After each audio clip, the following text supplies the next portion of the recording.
کہ جب بچہ شکم مادر میں 120 دن کا ہوتا ہے تو فرشتہ آ کے 3 چیزیں لکھ دیتا ہے. اس کا رزق بھی لکھ جاتا ہے, اس کی عمر بھی لکھ جاتا ہے, اس کا شقی و سعید ہونا بھی لکھ جاتا ہے. میرے والد گرامی رحمت اللہ تعالی علیہ جب میں شعور کی آنکھ کھولی تو مجھے بارہا کہتے تھے کہ رزق تو اللہ نے کتے کا بھی لکھا ہے, تم تو انسان ہو. تو رزق لکھا ہوا ہے. مجھے اور آپ کو جو بھی مل رہا ہے وہ اس لکھے سے نہ کم مل رہا ہے نہ زیادہ مل رہا ہے. وہ لکھا مقسوم رزق ہے, اس کے اندر کمی بیشی نہیں ہے. ہاں اگر ہم خیر کے اعمال کریں گے اس میں برکت ہوگی, وہ مبارک ہو جائے گا, لیکن وہ مقسوم لکھا ملے گا. اب اس کو حاصل کرنا کیسے ہے؟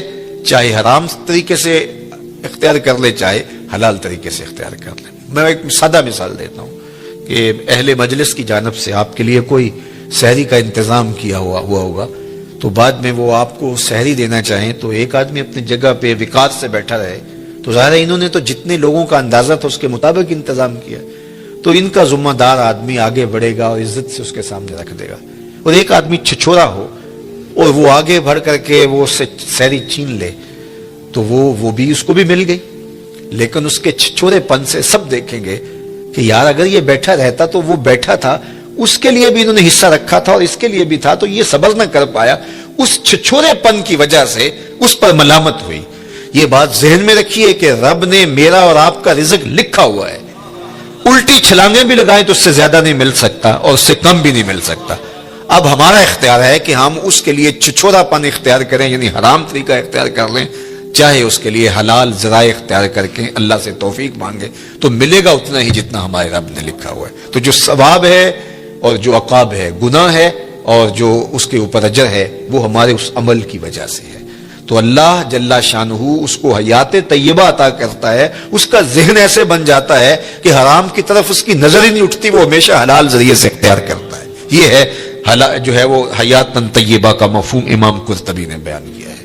لیکن اللہ تعالیٰ جل شانہ یہ اگر توفیق دے دے, دل کے اندر یہ استقامت عطا کر دے تو پھر ہی ممکن ہوتا ہے, ورنہ ہم نے دیکھا ہے کہ یہ محبت ہی ایسی ہے دولت کی کہ اس کے لیے اکثر لوگ حلال اور حرام کی تمیز اٹھا دیتے ہیں, ختم کر دیتے ہیں. اور جب رزق پاک نہیں رہتا تو کچھ بھی پلے نہیں رہتا, یہ بات ذہن میں رکھیے گا. بلکہ حضور علیہ السلام نے اس شخص کا ذکر کیا جو لمبا سفر کاٹ کے مکہ المکرمہ میں پہنچے ہیں اور کعبۃ اللہ کے سامنے کھڑا ہو گیا ہے. یمد یدیہ, اور اس نے ہاتھ یوں لمبے کیے ہوئے, ایسے لمبے ہاتھ کر کے دعا مانگ رہے. وَمَطْعَمُهُ حَرَامٌ وَمَلْبَسُهُ حَرَامٌ وَمَشْرَبُهُ حَرَامٌ وَغُذِيَ بِالْحَرَامِ فَأَنَّىٰ يُسْتَجَابُ لِذَٰلِكَ, لیکن اس نے جو کھایا ہے وہ حرام ہے, جو پیا ہے وہ حرام ہے, جو لباس پہنا ہے اس کے تار و پود حرام کے ہیں, اور ہاتھ لمبے کر کر کے دعائیں مانگ رہا ہے. اللہ کے محبوب فرماتے ہیں مجھے بتاؤ فَأَنَّىٰ يُسْتَجَابُ لِذَٰلِكَ, اس کی دعا کیسے قبول ہو جبکہ اس کا بدن حرام رزق سے پلا ہوا ہے. اس نے جو لباس پہنا ہوا ہے, جو حرام کے 2 کپڑے پہنے ہوئے ہیں وہ حرام سے ہے. اب رو رہا ہے ہاتھوں کو لمبا لمبا کر کے, یمد یدیہ, لمبے لمبے ہاتھ کر کے کہہ رہا ہے یا رب یا رب, لیکن وَمَطْعَمُهُ حَرَامٌ وَمَشْرَبُهُ حَرَامٌ وَمَلْبَسُهُ حَرَامٌ وَغُذِيَ بِالْحَرَامِ. تو پھر بلکہ علماء نے یہ لکھا کہ اگر رزق پاک نہیں رہتا تو اپنی دعائیں تو قبول نہیں ہوتی, نیک لوگوں کی دعاؤں سے حصہ بھی نکال دیا جاتا ہے. جب اللہ کے نیک بندے پوری امت کے لیے دعا مانگتے ہیں تو امت میں یہ بھی شامل ہے, لیکن رزق ناپاک ہونے کی وجہ سے ان کی دعا کا جو اس کے لیے حصہ تھا نکال دیا گیا, ان کی دعا اس کے حق میں قبول نہیں ہوتی. تو حلال جو ہے وہ حیاتن طیبہ کا امام قرطبی نے دوسرا مفہوم بیان فرمایا کہ رزق حلال اللہ اس بندے کو نصیب فرماتا ہے. اللہ اکبر. تو اس کا ایک معنی, ایک مفہوم یہ بھی بیان فرمایا گیا کہ صبر کی توفیق, اور ایک مفہوم یہ بھی بیان فرمایا گیا استقامت علی الدین, دین پر استقامت اور دین پر چلنے کی توفیقات کا نصیب ہونا. بعض لوگوں کو توفیق خیر کی نصیب نہیں ہوتی اور وہ نیکی کا کام کرنا چاہیں بھی تو نہیں کر پاتے, اسباب ہی نہیں ان کو اس طرح کے. چونکہ یہ جو ہمیں اچھائی کی نیکی کی توفیق ملتی ہے یہ بھی اس کے کرم سے ملتی ہے. میری توفیق بھی تیرے کرم کا صدقہ, یہ قدم اٹھتے نہیں اٹھائے جاتے.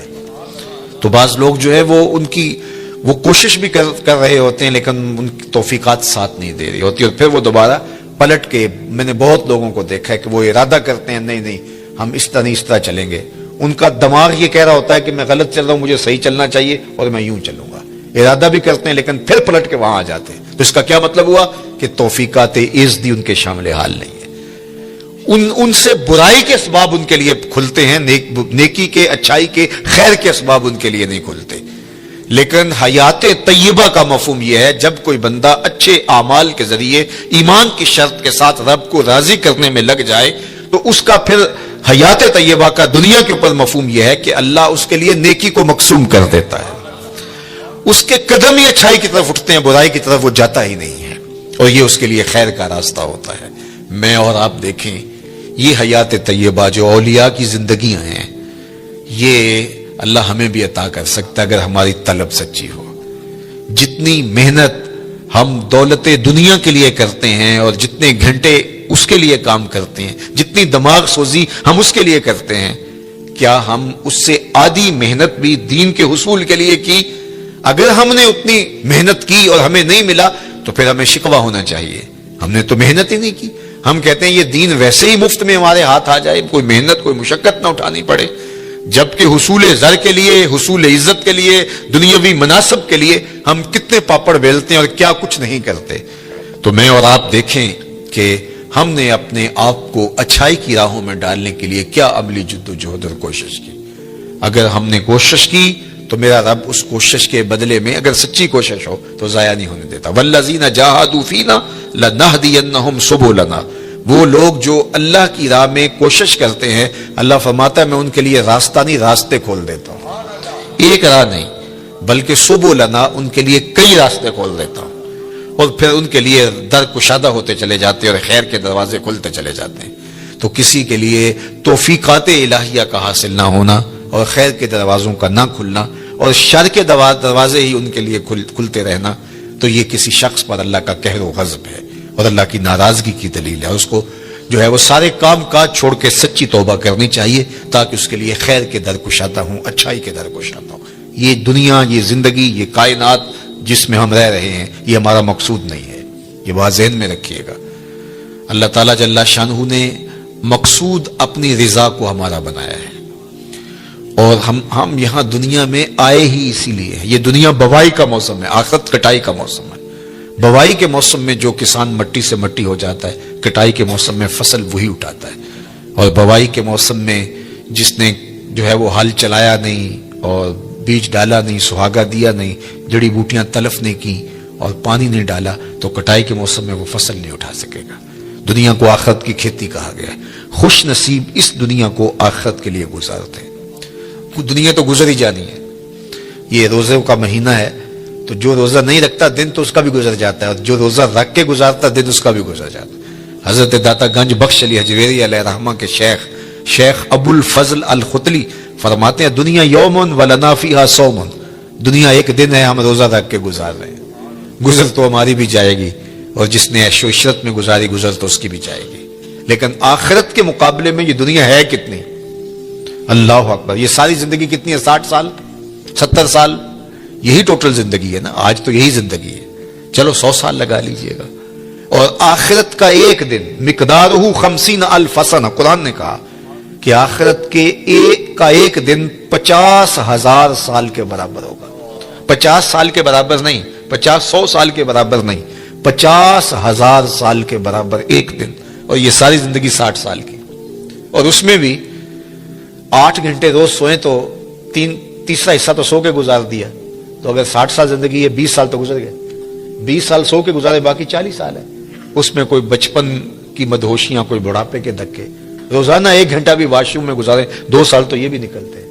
میرے ایک دوست نے مجھے حساب نکال کے دیا کہ 17 سال بچتے ہیں اگر 60 سال زندگی ہے، چلو 25 سال لگا لیں، 30 سال لگا لیں۔ وہ قصاب کہتا ہے یہ جو آپ کو جانور دے رہے ہیں نا، قربانی کے دن آ رہے ہیں آگے، تو وہ کہتا ہے یہ جو آپ کو بیل دے رہے ہیں یہ ویسے 5 من کا ہے، لیکن صافی گوشت 3 من نکلے گا، 2 من انتڑیوں میں چلا جائے گا، وہ سر اور پاؤں میں چلا جائے گا، باقی صافی گوشت جو ہے وہ 3 من ہے۔ زندگی یوں تو 60 سال کی ہے، لیکن صافی زندگی 30 سال کی، 25 سال کی، 20 سال کی، یہ ہے زندگی۔ اور وہ بھی ٹینشنوں سے بھری ہوئی، شریکوں نے مار دیا، کچھ چھوڑا ہی نہیں ہے، پریشانیاں، دکھ، خزیاں، ٹینشنیں، ہر وقت بھاگم بھاگ، چلو تخت پہ بیٹھ کے بھی گزاری۔ تو 60 سالہ زندگی میں سے 30 سال گزارے، صرف 30 سال یہی احتیاط سے گزارنے تھے، یہ نہ گزار سکا۔ اور وہ زندگی، اس کا پہلا دن مقدارہ 50,000 سنہ، 50,000 سال کے برابر ایک دن۔ ذرا حساب لگائے نا اس، اور وہ صرف ایک دن، اس کے بعد مینڈے کی شکل میں موت کو لا کے ذبح کر دیا جائے گا۔ موت آ گئی، موت کو بھی موت آ گئی، قصہ تمام۔ جہنم میں ہے تو پھنس گیا، مر بھی نہیں سکتا اب تو مرنے سے بھی رہا نا۔ دنیا میں تو لوگ خودکشی کر لیتے ہیں، لوگ کیا کچھ نہیں کرتے، اب تو گھبرا کے یہ کہتے ہیں کہ مر جائیں گے، مر کے بھی چین نہ پایا تو کدھر جائیں گے۔ تو وہاں پھر موت بھی نہیں ہے، اور جن کو جنت کی راحت نصیب ہو گئی، پھر جو ہے ان کے لیے ابدی اور سرمدی زندگی، نہ ختم ہونے والی زندگی۔ تو ذرا دیکھیے یہ زندگی کیا ہے، صحرا میں پڑے ہوئے ایک ذرے کے برابر بھی نہیں ہے، اور وہ زندگی نہ ختم ہونے والی، نقطہ انجام ہی نہیں۔ یہ زندگی اچھی گزرنی چاہیے، میں نہیں کہتا کہ یہ زندگی اچھی نہ گزرے، لیکن فرض کرو اگر اچھی نہ بھی گزری تو گزر ہی جائے گی نا۔ میر تقی میر نے کہا تھا، وہ ریشم و کم خواب میں سرمست ہیں تو کیا ہوا، رات اس کی بھی کٹ گئی جو کہ اور تھا۔ برہنہ بدن تھا، سردیوں کی رات تھی، زخم لگے تھے بدن پہ، بخار نے جو ہے وہ بےتاب کر رکھا تھا، اور کوئی باہر ریت کے اوپر پھینک گیا۔ تو کتنی لمبی رات ہوگی اس بیمار کے لیے جس کا کوئی تیماردار بھی نہیں ہے، ریت پہ کوئی پھینک گیا، بدن پر زخم ہے، چور ہے بخار سے، سردیوں کی لمبی رات ہے، سحر لانا کوئی آسان ہے؟ اللہ اکبر، جوئے شیر لانا، وہ جو غالب نے کہا تھا وہ جوئے شیر لانے کے مترادف ہے، لیکن آخر کٹ ہی گئی نا۔ جتنی بھی لمبی رات ہے نقطہ انجام تو ہوگا نا، لیکن وہ رات پڑ گئی تو اس کا نقطہ انجام نہیں ہے، وہ ختم ہی نہیں ہوگی، چونکہ موت کو بھی موت آ گئی۔ تو اس سے بڑا احمق کوئی نہیں جو اپنی آخرت کو برباد کرتا ہے۔ یہ دنیا سواریں، اچھی دنیا زندگی گزاریں، اللہ کی دی ہوئی نعمتوں سے بھرپور تلذذ حاصل کریں، لیکن آخرت کے سودے پر نہیں، آخرت کی قیمت پر نہیں۔ تو اللہ جل شانہ حیات طیبہ اپنے بندوں کو دیتا ہے کہ وہ اس زندگی کو آخرت کے لیے گزارتے ہیں، جہاں جتنا رہنا ہو وہاں اس حساب سے انتظام کیا جاتا ہے۔ میں ایک دفعہ اٹلی سے گزر رہا تھا تو مجھے وہاں کچھ نوجوان منڈی بہت دن کے کہنے لگے کہ آپ ہمارے ساتھ اگر چائے پی لیں، تو میں نے کہا چلتے ہیں۔ تو ان کے ہاں چائے پینے گیا تو وہ چھوٹا سا گھر تھا ان کا، اور جس میں کوئی تقریباً 20-25 نوجوان رہ رہے تھے۔ وہ جو ہے وہ انہوں نے چارپائیاں جوڑ کے یوں رکھی ہوئی تھیں اور اپنا کھانا بھی پکاتے تھے۔ تو میں حیرت زدہ ہوا اور میں نے کہا کہ آپ 20-25 سے چھوٹے سے گھر میں رہ رہے ہیں تو کوئی بڑا گھر لے لیں۔ تو وہ مجھے ہنس کے کہنے لگے، حضرت ہم یہاں کمائی کرنے آئے ہیں، عیش نہیں کرنے آئے۔ تو آپ اگر آئے نا ہمارے علاقے منڈی بہت دن میں، تو ہمارے 6 کنال کے بنگلے بن رہے ہیں۔ تو میں نے کہا یہی تو میں سمجھانے آیا ہوں کہ جہاں جتنا رہنا ہو وہاں اتنا انتظام کیا جاتا ہے۔ تو دنیا میں جتنا رہنا ہے ہم اتنا انتظام کریں، اصل ہماری منزل آخرت ہے، ہم وہاں پلٹ کے جانا ہے، وہاں ہمارے لیے تیاری ہو رہی ہو۔ یہ جہاں بھی اچھا، وہ جہاں بھی اچھا، لیکن اس دنیا کو اس آخرت کی قیمت پہ نہیں گزارنا۔ یہی ولایت ہے، یہی اللہ کے ولی کرتے ہیں، وہ اس دنیا کی زندگی کو آخرت کے لیے گزارتے ہیں۔ تو پھر یہ زندگی بھی خوشحال، جب یہاں ہم جاتے ہیں 4 دن کے لیے، 5 دن کے لیے، تو جو ہے وہ خوش خوش جاتے ہیں، خوش خوش آ جاتے ہیں، نہ وہاں ان کے ملک کو چھوڑ کے آنے میں دکھ ہوتا ہے، نہ کوئی پریشانی ہوتی ہے، اس لیے کہ ہم آئے ہیں 4 دن پھرنے کے لیے، سیر کرنے کے لیے، واپس چلے گئے۔ لیکن اگر ڈیرا جما لیں تو پھر چھوڑنا بھی کتنا مشکل ہے۔ تو اللہ والوں کو دنیا چھوڑنا بھی اوکھی نہیں ہوتی، اس لیے کہ انہوں نے دل ہی نہیں لگایا ہوتا۔ بلال حبشی رضی اللہ تعالیٰ عنہ کا جب آخری وقت آیا، سانس ٹوٹنے لگی تو زوجہ سرانے بیٹھی تھی، تو اس نے کہا واہ حزنا ہو، ہائے افسوس، میرا شوہر مجھ سے جدا ہو رہا ہے۔ تو بلال حبشی رضی اللہ تعالیٰ عنہ کی بھی سانسیں باقی تھی، تو آپ نے پلٹ کے اپنی بیوی کو دیکھا، کہا یہ کیا کہہ رہی ہو، واہ حزنا ہو، ہائے افسوس۔ کہا ہاں آپ جا رہے ہیں، تو کہا نہیں یوں نہ کہو، بلکہ کہو واہ ترابا ہو غدن القا محمدم و اصحابہ ہو۔ کہا مبارک ہو، میں تو اپنے آقا سے ملنے جا رہا ہوں۔ پھر موت جو ہے وہ تحفۃ المومن بن جاتی ہے۔ حضرت ابراہیم علیہ السلام کے پاس جب جبریل امین اسرائیل علیہ السلام آئے نا روح قبض کرنے کے لیے، تو کہا کدھر آئے ہو؟ کہا قبض روح کے لیے آیا ہوں۔ کہا واہ کمال ہے، میرا رب مجھے اپنا خلیل بھی کہتا ہے. خلیل عربی میں کہتے ہیں گوڑے دوست کو, وہ کہ جگری یار جس طرح ہوتا, تو وہاں تو یہ لفظ نہیں بولے جائیں گے. خلیل کہتے ہیں گہرے یار کو, گوڑے یار کو. تو اللہ نے حضرت ابراہیم کو اپنا خلیل بنایا. حضور فرماتے ہیں اگر اللہ کے علاوہ میں کسی کو خلیل بناتا تو ابو بکر کو بناتا, میرا خلیل صرف اللہ ہے. تو اللہ نے اپنا خلیل بنایا حضرت ابراہیم علیہ السلام کو. تو جب سندیسہ موت کا بھیجا اسرائیل کے ہاتھوں, تو کہا کہ وہ مجھے اپنا خلیل بھی کہتا ہے اور ساتھ آپ کو بھی بھیج دیا. بھلا کوئی یار بھی یار کی موت چاہتا ہے؟ کیسا بھی کبھی ہوا ہے کوئی یار یار کی موت چاہے؟ تو کہا میں تو حکم کا پابند ہوں, حکم لے کے آ گیا اللہ کا, تو میں پھر چلا جاتا ہوں, جا کے پوچھتا ہوں کہ تیرا بندہ یہ کہہ رہا ہے. تو بارگاہ عزدی میں حاضر ہوئے کہ مالک تیرے خلیل نے یہ کہا ہے, کوئی یار بھی یار کی موت چاہتا ہے؟ کہا پھر جا اور میرے خلیل کو میرا سلام دے اور کہہ کہ کبھی ایسا بھی ہوا ہے یار بلائے کوئی ملنے بھی نہ آئے. تو کہا کہ پھر دیر نہ کر, روح قبض کر لے. پھر روح بےتاب ہو گئی, جلدی کر.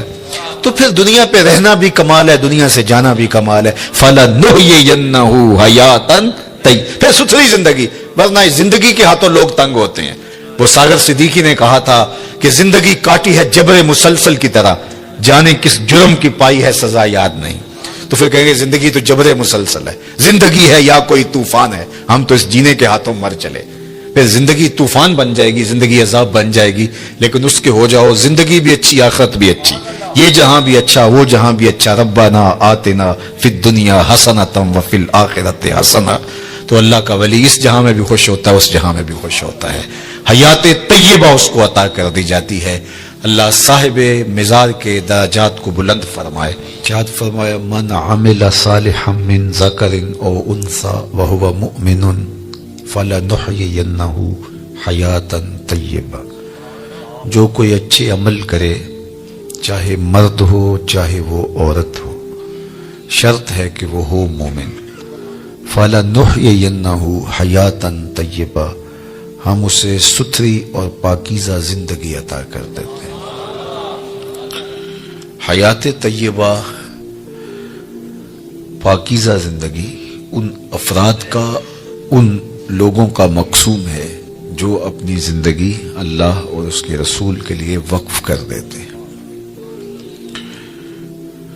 نحیینہ کے اندر بھی مادہ حیات موجود تھا, لیکن حیاتاً طیبہ الگ تاکید لفظی کے ساتھ اس مضمون کو مؤکد کیا گیا ہے کہ کوئی ابہام میں نہ رہے کہ جو میرے ہو جائیں پھر میں ان کو مرنے نہیں دیتا. ان کو ابدی اور سرمدی فیضان نصیب کیا جاتا ہے اور زمانے مٹ جاتے ہیں, زمانے پہ آنے والے لوگوں کے نشان باقی نہیں رہتے, لیکن ان کے نشانات میں مسخ نہیں ہونے دیتا. مٹ گیا مشتاق دل سے رنگے یاد رفتگاں, پھول مہنگے ہو گئے قبریں پرانی ہو گئی. کتنے لوگ آئے اور چلے گئے, زمانہ آج ان کا نام بھی نہیں جانتا, لیکن جنہوں نے اپنے دل کو اپنے مالک کے لیے وقف کر دیا, میرے رب کا وعدہ ہے ان کے نشان نہیں مٹنے دوں. آپ لاہور جاتے ہیں تو راوی کے اس پار جہانگیر کا مقبرہ ہے. بر ہند کا مطلق العنان حکمران جس کے نقارے بجتے تھے اور پورا ہندوستان اس کے زیر نگیں تھا. موجودہ پاکستان, مشرقی پاکستان اور پورا انڈیا, برما, یہ سارے علاقے زیر نگیں تھے, نقارے بجتے تھے. لیکن آج اگر آپ وہاں جائیں تو قبر پہ حسرتیں برستی دکھائی دیں گے. دن کو جائیں یا رات کو, وہاں آپ کو روشنیوں کا اہتمام دکھائی نہیں دے گا. اب پارک بن گیا ہے, اس کے دم سے کچھ لوگوں کا آنا جانا زیادہ ہو گیا, لیکن خالص مزار کے احاطے میں آپ کو قرآن پڑھنے والے لوگ موجود نہیں ملیں گے. تاش کھیلنے والی ٹولیاں بیٹھی نظر آئیں گی. وہاں جانوروں کی بینٹیں تو دکھائی دیں گی, تمہیں تازہ گلاب نظر نہیں آئیں گے, بلکہ بالکل اس کے ساتھ اس کی محبوب بیوی ملکہ نور جہاں کا مقبرہ ہے. یہ وہ خاتون تھی جب بادشاہ تخت پہ بیٹھتا تو یہ بادشاہ کے پیچھے بیٹھتی، درمیان میں پردہ لٹک رہا ہوتا، بادشاہ کا کوئی فیصلہ اسے پسند نہ ہوتا تو پیچھے سے کمر ٹھونکتی تو بادشاہ اپنے فیصلے تبدیل کر لیتا، جس کے اشارہ ابرو پر ہندوستان کی تقدیر کے فیصلے بدلتے تھے۔ آج اس خاتون کا مقبرہ بھی اس کے ساتھ اندھیرے میں پڑا دکھائی دیتا ہے۔ زیب النساء کا اپنا شعر ہے جو اس کی لوح مزار پہ لکھا ہے، بر مزار ما غریباں نئے چراغے نئے گلے، نئے پرے پروانہ سوزت نئے صدائے بلبلے۔ ہم غریبوں کی قبر پہ نہ کوئی چراغ جلانے آئے گا، نہ کوئی پھول ڈالنے آئے گا، نہ کسی بلبل نے گیت گانے ہیں اور نہ کسی پروانے نے پر جلانے۔ وہ جو مطلق العنان تھے، جن کا طوطی بولتا تھا، جن کے نقارے بجتے تھے، چلتے تھے تو ہٹو بچوں کی صدائیں ہوتی تھی، آج غریب بنے ہوئے۔ بر مزار ما غریباں نئے چراغے نئے گلے۔ میں راوی کے اس پار کی کہانی آپ کو سنا رہا ہوں، اب راوی کا پل پار کر جائیں۔ ایک لوح مزار ادھر بھی ہے، یہاں تو ہے بر مزار ما غریباں نئے چراغے نئے گلے، اور وہاں لکھا ہے گنج بخش فیض عالم مظہر نور خدا، ناقصاں را پیر کامل کاملاں را رہنما۔ یہاں تو دن کے اجالوں میں بھی آپ کو لوگ دکھائی نہیں دیتے، لیکن وہاں رات کے اندھیرے میں چلے جائیں یا دن کے اجالے میں چلے جائیں، چھٹی کے دن چلے جائیں یا ورکنگ ڈے میں چلے جائیں، عید کے دن چلے جائیں یا جس دن شہر میں کرفیو نافذ ہو چکا ہو اس دن چلے جائیں، وہاں ہجوم عاشقاں دکھائی دے گا۔ حتیٰ کہ حد ہو گئی کہ جب بدطینت لوگوں نے اپنی کارروائیوں کا رخ مزارات کی طرف کیا تو داتا گنج بخش علی حجویری علیہ رحمہ کے مزار پر بھی بم دھماکہ ہوا اور ساری رات لاشیں اٹھائی جاتی رہیں، لیکن جب صبح کا وقت آیا تو ساری مسجد نمازیوں سے بھری ہوئی تھی۔ یہ میرے رب کا عہد ہے، میرے رب کا وعدہ ہے، فَلَنُحْيِيَنَّهُ حَيَاتًا طَيِّبَةً، ہم انہیں ستھری اور پاکیزہ زندگی دیتے ہیں۔ ایک تو ڈارون کا نظریہ ارتقاء ہے جو اس نے کہا اور مغرب نے اس کو ہاتھوں ہاتھ لیا کہ انسان بندروں کی مہذب شکل ہے۔ وہ کہتا ہے کہ یہ تہذیب پاتے گئے وقت کے ساتھ ساتھ اور آج موجودہ شکل میں ہے۔ یہ ہے اس کا نظریہ ارتقاء کہ وقت کے ساتھ ساتھ جانور ترقی پاتے پاتے انسان کے روپ میں آ گئے، اور آج وہ بولتے بھی ہیں، محافظ ضمیر کو بھی نوک زبان پہ لے آتے ہیں، ایجادات بھی کر رہے ہیں، لیکن ان کی جو ابتدا ہے صدیوں قبل، وہ کہتا ہے کہ یہ بندروں کی مہذب شکل ہے اور باقی جانوروں کی مہذب شکل ہے، اور اس پر وہ دلائل دیتا ہے۔ اور ایک زمانے میں تو اس کے ارتقائی نظریے کو بڑی پذیرائی بخشی گئی، ہاتھوں ہاتھ لیا گیا، لیکن قرآن نے انسان کے عالی مرتبت آغاز کا ذکر کیا ہے کہ ابھی اس کا خمیر گویا جا رہا تھا، فرشتوں کی پیشانی کو سجدے کے لیے تیار کیا جا رہا تھا۔ اس کا آغاز ہی خوبصورت ہے۔ ہم نے اس کو اپنی نیابت کا تاج دیا ہے، وَلَقَدْ كَرَّمْنَا بَنِي آدَمَ لَقَدْ خَلَقْنَا الْإِنسَانَ فِي أَحْسَنِ تَقْوِيمٍ، اس کو احسن تقویم میں پیدا کیا ہے۔ خیر، ایک تو ڈارون کا نظریہ ہے ارتقاء کا، لیکن ایک اقبال نے بھی نظریہ ارتقاء پیش کیا، وہ ڈارون کے نظریے سے ہٹ کے ہے۔ والدہ مرحومہ جب انتقال کر گئی علامہ اقبال علیہ رحمہ کی، تو انہوں نے ایک طویل مرثیہ ان کی یاد میں لکھا جو آج بھی کلیات میں موجود ہے۔ اس کا عنوان ہے والدہ مرحومہ کی یاد میں۔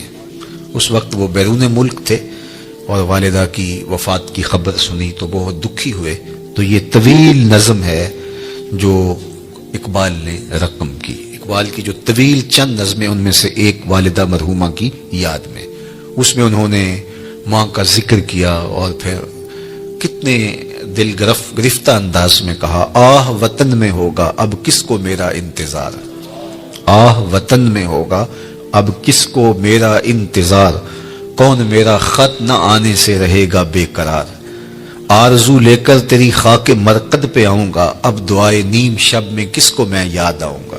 کون پچھلے پہر اٹھ کے دعا کرے گا؟ ہر ایک سے کہنا پڑتا نا میرے لیے دعا کریں، استاد سے بھی، مرشد سے بھی، دوست سے بھی۔ حاجی معتمر جا رہے ہیں تو ان سے بھی کہنا پڑتا ہے جناب جا رہے ہو وہاں دعاؤں میں یاد رکھنا، لیکن کبھی ماں کو بھی کہنا پڑا ہے کہ اپنی دعاؤں میں یاد رکھنا۔ اور ماں کے جب ہاتھ اٹھ جائیں تو اللہ خالی نہیں موڑتا، اور یہ لازمی نہیں ہے کہ ماں رابعہ بصریہ ہو تو پھر ہی دعا قبول ہوتی ہے۔ اپلے تھاپتی ہوئی ماں گوبر سے بھرے ہوئے ہاتھ بھی اٹھا دے، اللہ انہیں بھی خالی نہیں موڑتا۔ ماں جب بولتی ہے تو اس کے لہجے میں جبریل بولتا ہے، ماں جب مسکراتی ہے تو لگتا ہے جنت کی ساری کلیاں کھل اٹھی ہیں۔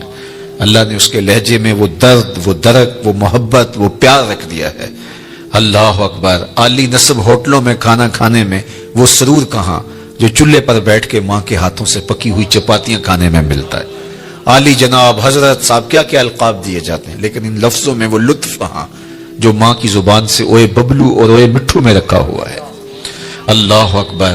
اونچی مسندوں پر بیٹھنے میں وہ مزہ کیا جو ماں کے قدموں میں بیٹھنے میں نصیب ہوتا ہے۔ تو اقبال نے وہ طویل نظم لکھی اور اس نظم کے اندر ہی اقبال نے نظریہ ارتقاء کو بیان کیا۔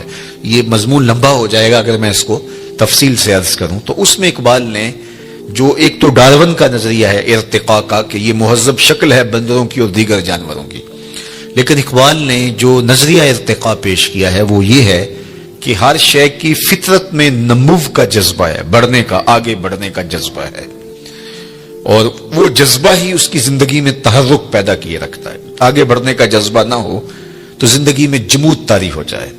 کاروبار والے بھی آگے بڑھنا چاہتے ہیں، دین والے بھی آگے بڑھنا چاہتے ہیں، تو یہ انسانی زندگی کے اندر ایک جذبہ ہے نشو و نما کا، اور یہ ہر شے کے اندر اقبال کہتے ہیں۔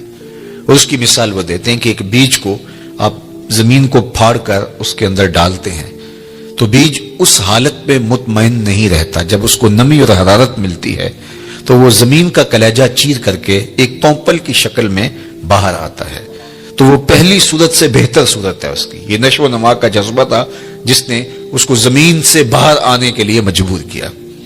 پھر اس کے بعد اس پہ بھی مطمئن نہیں ہوتا، پونپل سے شاخ بنتی ہے، شاخ سے تنا بنتا ہے، پھر پتے نکلتے ہیں، اس پہ بھی اطمینان نہیں، پتوں پر پھر کلیاں آتی ہیں، اس پہ بھی اطمینان نہیں، کلیوں سے پھول بنتے ہیں، اس پہ بھی اطمینان نہیں۔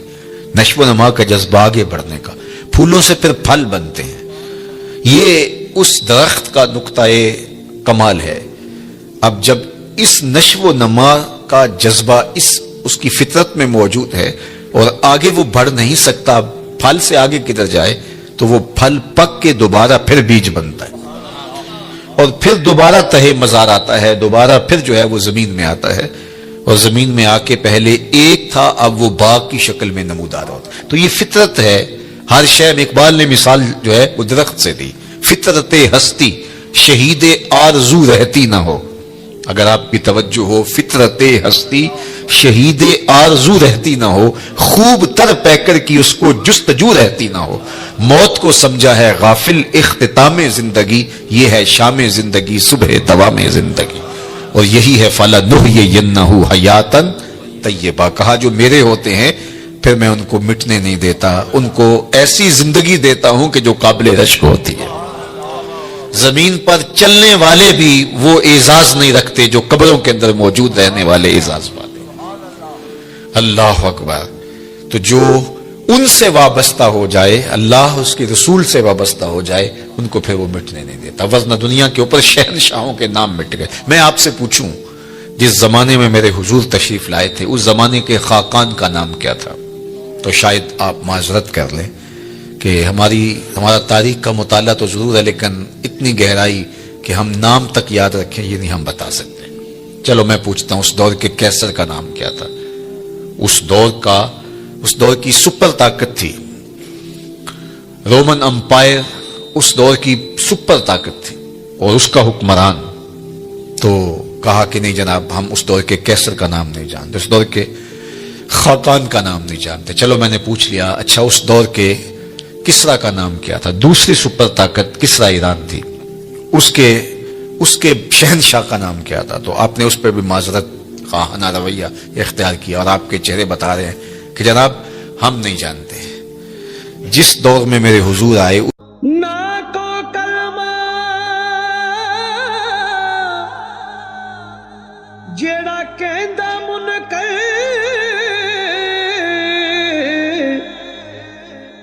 وے تو ہورو ایک سبب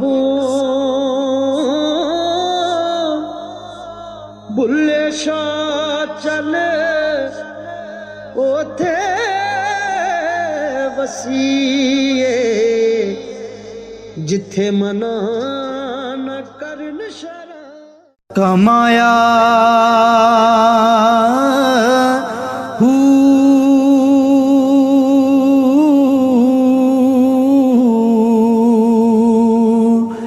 نام بھج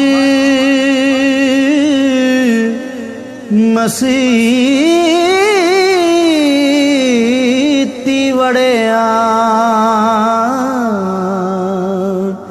نا تسبہ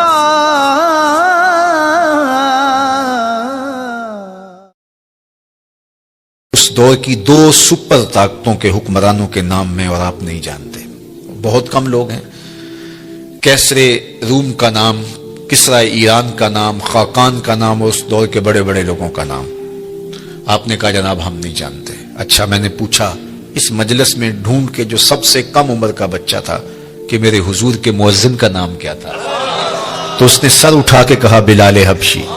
تو یار سلطنت روم کے شہنشاہ کا نام تو زمانے کو یاد نہیں ہے، کیسر روم کا نام اور کسرا ایران کا نام تو زمانے کو یاد نہیں ہے، لیکن میرے حضور کے مؤذن کا نام آج بھی زمانے کو یاد ہے.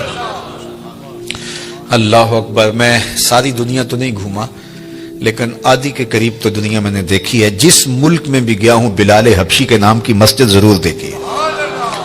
اقبال یہ کس کے عشق کا فیض عام ہے، اقبال کا لہجہ دیکھیے. اقبال یہ کس کے عشق کا فیض عام ہے، رومی فنا ہوا حبشی کو دوام ہے. کہ رومی شہنشاہ کا تو نام بھی زمانہ نہیں جانتا لیکن بلال حبشی کا نام آج بھی دلوں کی تختیوں کے اوپر لکھا ہوا ہے. اللہ اکبر. ہمارے بزرگ فرماتے تھے کہ رنگ کالا تھا لیکن تھا کرموں والا، ہونٹ موٹے تھے، اللہ اکبر، ناک چپٹی تھی، لیکن نسبت رسول کی وجہ سے عزت کا وہ مقام ملا کہ آج بھی دل میں بلال حبشی کا نام آتے عشق جاگ اٹھتا ہے. وہ محبت، وہ پیار، وہ الفت اللہ جل شانہ نے حضور کے ساتھ ان کو جو نصیب کی تھی، اور اس کا صلہ کہ آج بھی ان کا نام ذکر ہے. تو کہا جو میرے ہو جائیں پھر میں ان کو مرنے نہیں دیتا، ورنہ دنیا کے اوپر تو سارے مرنے کے لیے آئے ہیں.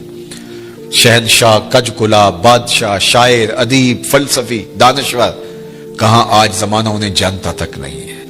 لیکن وہ لوگ جنہوں نے اپنی زندگیاں اللہ اور اس کے رسول کے نام وقف کی.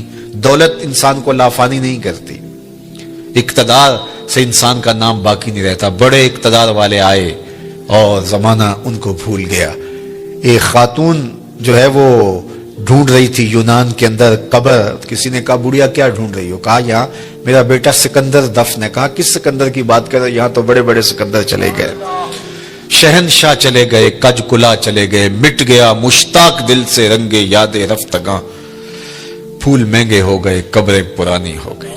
اور میاں صاحب کہتے ہیں جنہ باجوں اسی پل نہیں سجیندے، شکلاں یاد نہ رہیاں، سہ سہ جوڑ سنگت دے ڈٹھے اوڑک وتھاں پئیاں، جنہ باجوں ایک پل نہیں سجیندے، شکلاں یاد نہ رہیاں. ہم تو اپنے سکے عزیزوں کو بھول جاتے ہیں، لیکن یہ کون لوگ ہیں کہ جو فراموش نہیں ہوتے؟ اس لیے فراموش نہیں ہوتے کہ انہوں نے اس ذات کے ساتھ اپنے تعلق کو مضبوط کر لیا ہے کہ اس کے ساتھ جڑا ہوا تعلق کبھی فنا نہیں ہوتا. اچھا میں ایک قبرستان میں گیا تو وہاں مختلف شہنشاہوں کی اور بادشاہوں کی قبریں تھی اور لکھا تھا سابقہ حکمران فلاں، سابقہ حکمران فلاں. اور آپ بھی دیکھتے ہیں کہ سابقہ چیف جسٹس، سابقہ وزیر اعظم، سابقہ وزیر خارجہ. تو میں کہتا ہوں یہ سارے سابقہ ہو جاتے ہیں. اللہ کا ولی قبر میں جا کے بھی سابقہ ولی نہیں ہوتا. کسی قبر پہ آپ نے یہ نہیں دیکھا ہوگا کہ سابقہ ولی لکھا ہو. سابقہ وزیر اعظم ہوتا ہے، سابقہ جرنیل، سابقہ چیف آف آرمی اسٹاف، سب سابقہ ہے، ان کے ساتھ سابقہ لگ جاتا ہے. لیکن جو اللہ کا ہو جائے پھر اللہ اسے سابقہ نہیں ہونے دیتا. وہ قبر سے باہر بھی ولی ہوتا ہے، قبر کے اندر اتر کے بھی ولی ہوتا ہے. فَلَنُحْيِيَنَّهُ حَيَاتًا طَيِّبَةً فطرت ہستی شہید آرزو رہتی نہ ہو، خوب تر پہ کر کی اس کو جستجو رہتی نہ ہو، موت کو سمجھا ہے غافل اختتام زندگی، یہ ہے شام زندگی صبح دوام زندگی، یہ ایسی زندگی نصیب ہو جاتی ہے کہ جو انہی کا مقصود ہوتا ہے۔ تو آئیے میں اور آپ اپنی زندگی کو اللہ اور اس کے رسول کے نام کر دیں، ورنہ وہ کیا کہتے ہیں کہ آج مرے کل دوسرا دن، تو زندگی تو ختم ہو جائے گی، ٹوٹ کے بکھر جانے والا خواب ہے۔ جو کہتے تھے کہ ہم دھرتی کی زینت ہیں، ناگزیر ہیں، کائنات کا چرخ ہمارے حکم سے گھومتا ہے، لیکن زمانے نے پھر ان کو فراموش کر دیا، ان کے ناموں کے ابجد بھی زمانے کو معلوم نہیں ہے، لیکن جنہوں نے خاک بنا لیا در رسول کی اپنے آپ کو، صدیاں گزرنے کے باوجود بھی وہ سرخرو اور کامیاب ٹھہرے۔ اللہ اکبر، وہ سر بلند ہوئے جو تیرے نام پہ مٹے، اور وہی سرخرو ہوئے، وہی کامیاب ٹھہرے جو ان کے نام پر مٹ گئے، ورنہ دنیا کے اوپر آنے والے سب لوگ ختم ہو گئے، اور سب لوگ جو ہے وہ مٹ گئے، ان کا وجود اور تشخص بھی باقی نہ رہا۔ تو میں اور آپ اہل اللہ کی قبروں پر جانے سے ہمیں یہ ترغیب ملتی ہے کہ ہم اپنی زندگیوں کو اللہ اور اس کے رسول کے نام کر دیں۔ شکستہ قبریں بھی، ٹوٹی ہوئی قبریں بھی ہمیں عبرت دیتی ہیں۔ آقا کریم نے ایک زمانے میں منع کیا تھا قبروں پر جانے سے، اور پھر ایک وقت گزرنے کے بعد دوبارہ حکم دے دیا، کنت نہیتکم عن زیارت القبور فزوروها، میں تمہیں قبروں پر جانے سے روکا کرتا تھا، لیکن اب میں تمہیں حکم دیتا ہوں کہ قبروں پر جایا کرو۔ اور اس کی وجہ بیان فرمائی، اس لیے لأنها تذکر الآخرہ، قبریں تمہیں آخرت کی یاد دلاتی ہیں، تو جو شکستہ ٹوٹی ہوئی قبریں ہوں گی وہ بھی یاد دلائیں گی یہ کتنے ناگزیر ہوتے تھے، آج ان کے کفن بھی تار تار ہو گئے۔ اللہ اکبر۔ حضرت غوث اعظم الشیخ عبد القادر الجیلانی علیہ رحمہ و رضوان فرماتے ہیں، جاؤ قبرستانوں میں جا کر کے دیکھو کیسے کیسے حسینوں کی مٹی خراب ہو رہی ہے، جو بدن پہ چٹکی مٹی بھی نہیں پڑنے دیتے تھے، آج کفن بھی تار تار ہو گئے۔ اور مرصع قبریں، جہاں جن قبروں کے اوپر جو ہے وہ ہجوم عاشقاں ہیں اور لوگ پھول لیے کھڑے ہیں، عقیدتوں کے چراغ لیے کھڑے ہیں، وہ قبریں بھی ہمیں بتاتی ہیں کہ میاں اگر ان کے ہو جاؤ گے تو پھر تمہارا رب تمہیں مرنے نہیں دے گا۔ فَلَنُحْيِيَنَّهُ حَيَاتًا طَيِّبَةً، نُحْيِيَنَّ کے اندر جو ہے وہ تاکید ہے، نُحْيِيَنَّ، اس کو نون ثقیلہ تاکید کا کہتے ہیں، لیکن آگے موقد بھی کیا گیا حیاتاً طیبہ سے۔ اللہ اکبر۔